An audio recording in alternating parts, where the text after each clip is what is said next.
Right, so we're going to spend some time looking at alkene stereochemistry, and we've already learned that alkenes can exist as a pair of diastereomers, but to have the two alkene stereoisomers, or to have stereoisomers possible, the two groups on an individual alkene carbon must be different.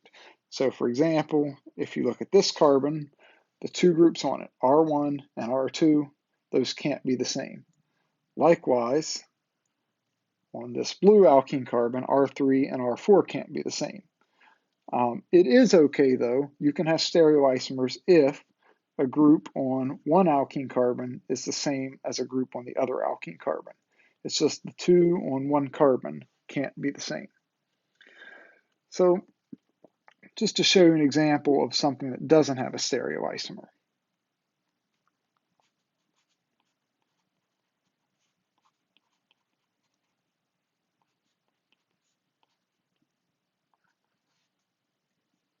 This compound.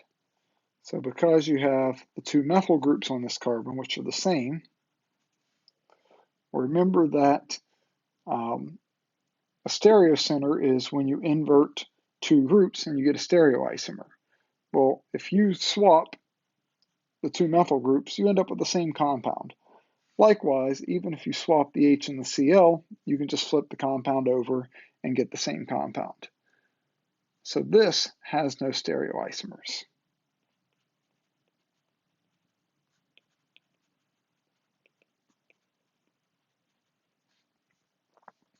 Okay, now we've loosely used the term cis and trans to designate some stereoisomers to this point, and that's worked relatively well, but I want to show you an example. If we have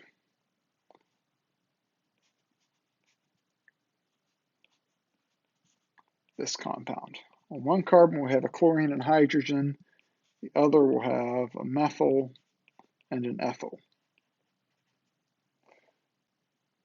Okay, well, we know that this will have stereoisomers because the two groups on each alkene carbon are different. For example, if I swap the methyl and the ethyl,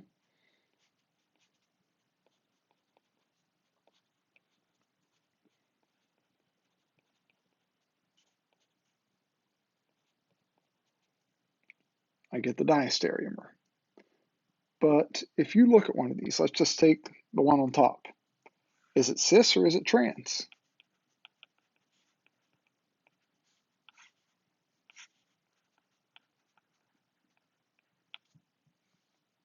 Well, I don't know, because if you look at this, the methyl and the chlorine are cis, they're on the same side. The chlorine and the ethyl are trans. So it depends on what groups you're referring to. Well, in fact, for these stereoisomers here, cis and trans would be kind of an ambiguous designation, and it just doesn't work here. Instead, these actually have a different assignment, kind of related to R and S. So the alkene on the top is known as an E alkene isomer. The alkene on the bottom is the Z alkene stereoisomer. So what we're going to do next is look at how to do these E and Z assignments for the alkenes.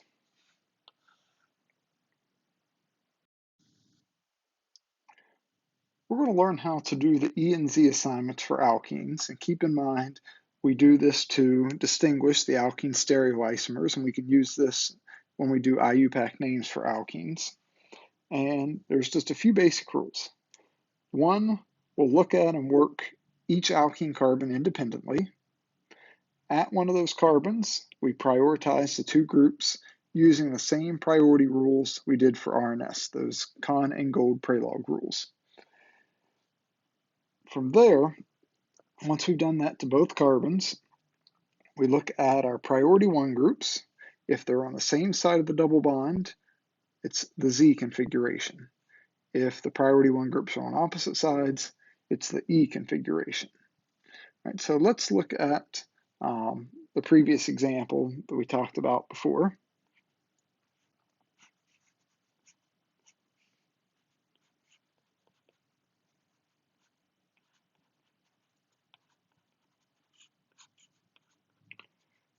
Okay, we have to work each alkene carbon independently. So let's start with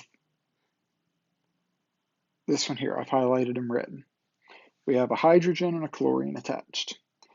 Priority-wise, chlorine's priority 1, hydrogen's priority 2.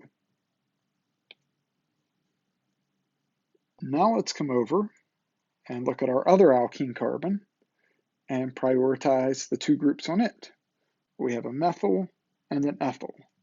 Well, the ethyl is higher priority, 1 and 2. So then think about your double bond as essentially a plane. Same way we did for cis and trans, so draw a plane through your double bond. Are the priority 1 groups on the same side of that plane or on opposite sides? Here they're on the same side, so that means this is the Z configuration.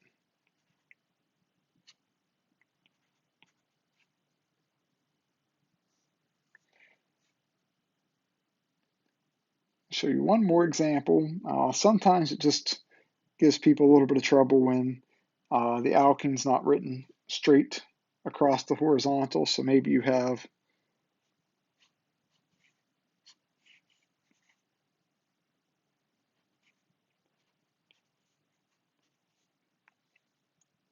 this.